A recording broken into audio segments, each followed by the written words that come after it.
Hi സുഹൃത്തുക്കളെ, ഞാനിന്ന് ഇവിടം വിടുകയാണ്. ജോലി സംബന്ധമായ ബുദ്ധിമുട്ടുകൾ ഉള്ളത് കാരണം മറ്റൊരിടത്തേക്ക് പോവുകയാണ്. എൻ്റെ കൃഷിയൊക്കെ ഉപേക്ഷിച്ച് പോകുന്നതിലൊരു വിഷമമുണ്ട്. അതൊഴിച്ചാൽ ബാക്കി പ്രശ്നങ്ങളൊന്നുമില്ല. ഇത് ക്യാരറ്റ് തൈകളാണ്.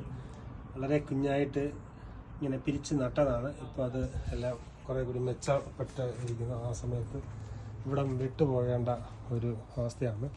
ഇത് സവാളയുടെ തൈയാണ്. ഇത് ഞാൻ വെച്ചതല്ല, ഇവിടെ തന്നെയുള്ള വേറൊരു ആൾ വെച്ചതാണ്. ഇത് മുളക് തൈയും മല്ലിച്ചെടിയും ഒക്കെ അവരുടെ തേങ്ങാണ്. ഇതൊക്കെയാണ് നമ്മുടെ കൊച്ചു കൊച്ചു കൃഷികൾ.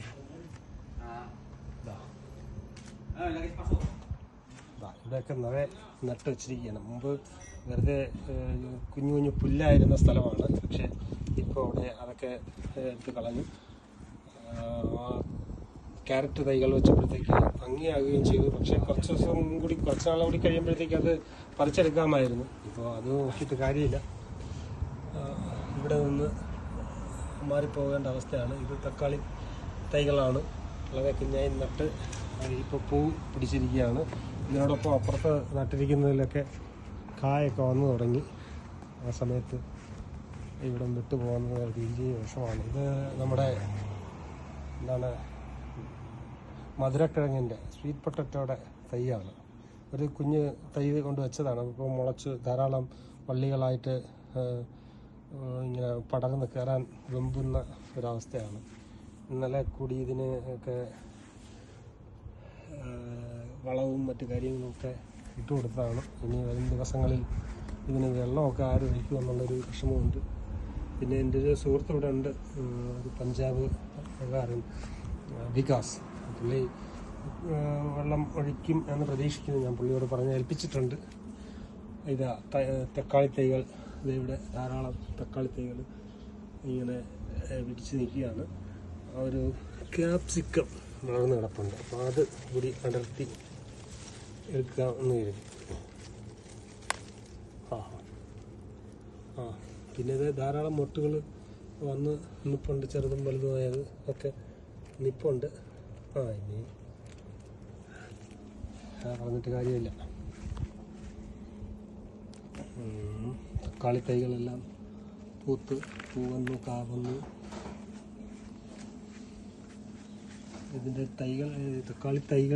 തക്കാളി പിടിക്കുക എന്ന് പറഞ്ഞു കഴിഞ്ഞാൽ ഒരു വള്ളിയിൽ തന്നെ 4, 5 ഒക്കെയാണ് ഒരു ഹോട്ടലിൽ തന്നെ പിടിക്കുന്നത്. ഇത് കണ്ടോ, നിറയൊക്കെ ഒരു വള്ളിയിൽ തന്നെ 4, 5 ഒക്കെയാണ് പിടിക്കുന്നത്. എത്ര പൂക്കളിടുന്നു അത്രയും നമ്മുടെ സ്ട്രോബെറിയൊക്കെ ഇതിൻ്റെ സീസൺ കഴിഞ്ഞതുകൊണ്ടാണെന്ന് തോന്നുന്നു ഒരു തരം മുരടിപ്പ്. എന്നാലും കായ്കളൊക്കെ പിടിക്കുന്നുണ്ട്. നമ്മുടെ മുട്ടത്തോടും മറ്റ് സ്വീറ്റ് പൊട്ടാറ്റോയുടെ വളവും ഒക്കെ ഇട്ടിട്ട് അതെല്ലാം പാഴായി കരിഞ്ഞു പോയിട്ടില്ല. പക്ഷെ ഈ പറഞ്ഞതുപോലെ ഇതായിപ്പോ മുരടിച്ചു പോകുന്നുണ്ട്. സാരമില്ല, അതൊന്നും നോക്കിയിട്ട് കാര്യമില്ല. ഞാനിവിടെ നിന്ന് വളരെ വിഷമത്തോടു കൂടി വിട്ടുപോവുകയാണ്. ഇവിടേക്ക് ഇനി ഒരു മടങ്ങി ഉണ്ടാകുമോ ഇല്ലയോ എന്നൊന്നും അറിയില്ല. എങ്കിലും ഞാൻ ഇവിടെ നിന്ന് ഇന്ന് പിരിയുകയാണ്. നമസ്കാരം.